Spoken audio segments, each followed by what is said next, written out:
Hello everyone, আজ আমি আপনাদের সাথে শেয়ার করব দারুণ একটি সুখবর।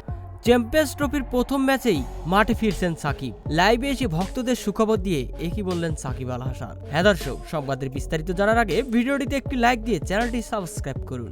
দর্শক, জুলাই ছাত্র আন্দোলনের মামলায় ব্যক্তিগত জীবনের পাশাপাশি ক্রিকেট ক্যারিয়ারেও মারাত্মক রকম চাপের মুখে পড়েন সাকিব আল হাসান। দেশের হয়ে একটি ম্যাচেও খেলার সুযোগ পাননি তিনি। তবে সাকিবের বিষয়টি যেহেতু রাজনৈতিক ইস্যু, তাই ভক্ত সমর্থকরা দাবি করেন যেন সাকিবের ক্রিকেট ক্যারিয়ারের উপর যেন কোনো প্রভাব না পড়ে, যা নিয়ে তুমুল আলোচনা সমালোচনাও হয়। এছাড়া বিসিবি সাকিবকে বিপিএল এ চট্টগ্রামের হয়ে খেলার অনুমতিও দিয়েছিল, তবে সাকিব নিজেই আসেননি জেলে যাওয়ার ভয়ে। তবে চ্যাম্পিয়ন্স ট্রফি যেহেতু দেশের বাইরে দুবাইয়ে অনুষ্ঠিত হবে ভারতের বিপক্ষে প্রথম ম্যাচ, আর এই ম্যাচেই সাকিব আল হাসানের মাঠে ফেরা নিয়ে গুঞ্জন ওঠে। আর ঠিক সেই মুহূর্তে ফেসবুক লাইভে এসে যেন ভক্তদের রীতিমতো চমকে দিলেন সাকিব আল হাসান। তিনি বলেন, মাঠে ফিরছি, আমি প্রস্তুতি নিচ্ছি চ্যাম্পিয়ন্স ট্রফি খেলার। তবে বিসিবি যদি আমার পক্ষ হয়ে তত্ত্বাবধায়ক সরকার ডক্টর ইউনূসের কাছে জামিন নেয়, তাহলেই আমি চ্যাম্পিয়ন্স ট্রফিতে খেলতে পারবো।